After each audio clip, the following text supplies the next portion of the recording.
Yes, it's me, Jessica Campos with marketingforgreatness.com, the recovered attorney that turned herself into a forensic digital marketer, and now I help entrepreneurs and marketing teams to build brands and monetize them.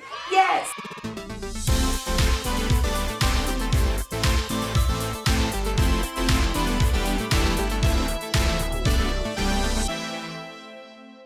Welcome back. In today's episode, I want to talk about Facebook groups. If you are an admin, an editor or moderator, or maybe you're considering to open a Facebook group, this episode is going to help you planning your content ahead of time so that you build your community, but also you can have some time, because building a group can be time consuming, and I get it. So let's watch until the end, and please sprinkle some love and subscribe, because that's the only way that I can tell if this content is something that you guys will benefit from.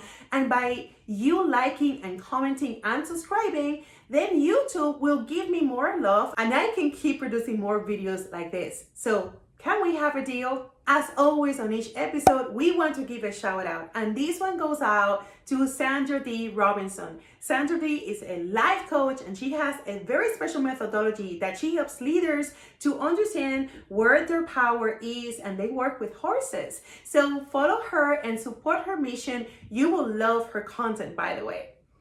Now let's get to learn. I hope that you have the opportunity to take notes, because I can go fast. And if there's something that you want me to clarify, please don't hesitate to ask me your questions in comments. I'll also try to include the visuals so you can see what I'm talking about, because sometimes the things that I will be sharing, maybe that's something that you haven't explored as an admin of your Facebook group. So let's dive in.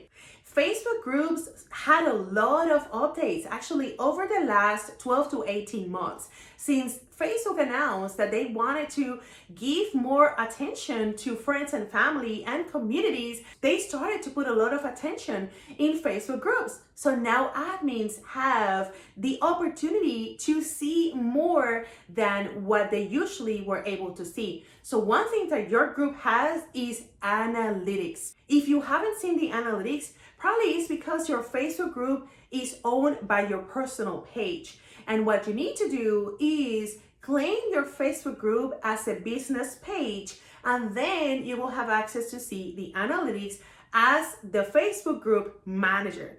With your analytics, you are going to be able to create content based on what your analytics are telling you that people like. Explore the platform. You'll be able to see your demographics.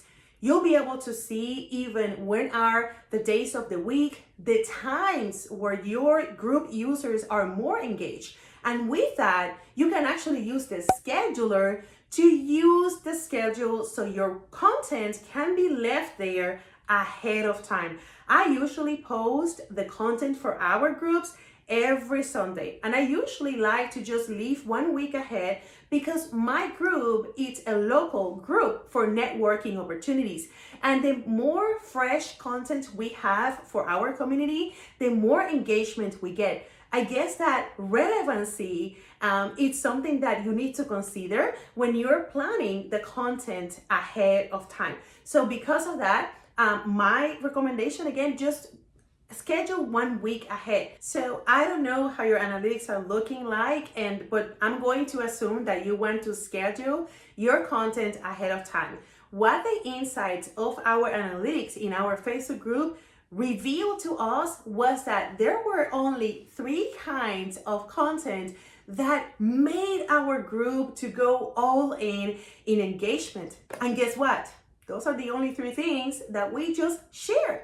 What we found out with the insights from analytics was that posts where we were creating introductions, they were always wanted. The second style were posts where we were creating growth within social media platforms. So for example, in our Facebook group, we say, hey, if you want to get more followers on your Instagram, please leave us your handle here. They always get more than 300, 600 people commenting, and it's just super amazing to see how excited people get to meet other people. LinkedIn, it's another one. So you can actually rotate the different social media platforms so that your users feel like you're helping them to grow their social media channels. And the third one is, of course, tell me all about you. And sometimes I use a little bit of humor and I say, with a GIF, if you can tell me what you do just using one GIF, I'll give you a shout out. So they just go all in to be creative, and that ignites real conversations without feeling like they are just like dragged to participate from the Facebook group. So again, just to recap, go to the analytics, find what people like, and share exactly that. Is that simple? By keeping your group simple, your audience will appreciate, because they are just coming there whenever they have the time, but they're also being motivated to plug into the community. So another thing that you will do as an admin is, I don't recommend if you put a lot of rules when it comes to people sharing content in your group.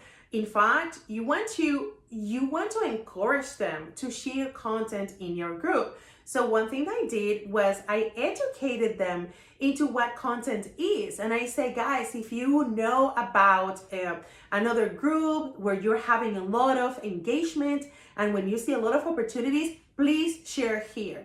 If you know about events, please share them here. So I left them a post letting them know that we are open to share content that is in the realm of the topics like events or other groups or other opportunities like job postings. So I would say create the guideline for the content that you want to have. And by that, your audience is going to be educated into what exactly is that you will want them to help you to share in the group. And lastly, when it comes to keeping the purity of your content, just make sure that nobody can post without your post being authorized or approved by the admin. Adding that police is going to help you not only to monitor the content, but also to keep the purity of your group. And I have very strict rules, and my group knows if somebody goes and posts something that sometimes I actually give them a go, but if they get reported because they felt that it was a spammy post, I delete the content right away and I just remove the user, because the last thing you want is having a group where it turns into spammy postings. So by you having your content plan and leading the content in your group and being the one who generates the opportunity for your group, for your community to feel like it is a community, you're going to be preventing other people coming and spamming your group. That has been a strategy that has helped us to grow our group month by month, and we get a lot of compliments about the quality of our group. So I hope that these tips help you. And again, if you want more content that is related to Facebook admins for groups, or you want to build your own community and you want some clarification, leave me a comment. I would love to help you clarifying any questions that you have. And by you liking, commenting, and subscribing, I know it might take a couple of seconds, but that's the way that YouTube knows that my content is being accepted and wanted, and people want more of that. So I would say I would appreciate ahead of time if you get to spend some extra seconds doing that subscribe. There's also another video that I left for you about how can you build that community from scratch, the community that you love. So I'm gonna add to that video here as well. So that's it, guys. Until then, I'll see you soon.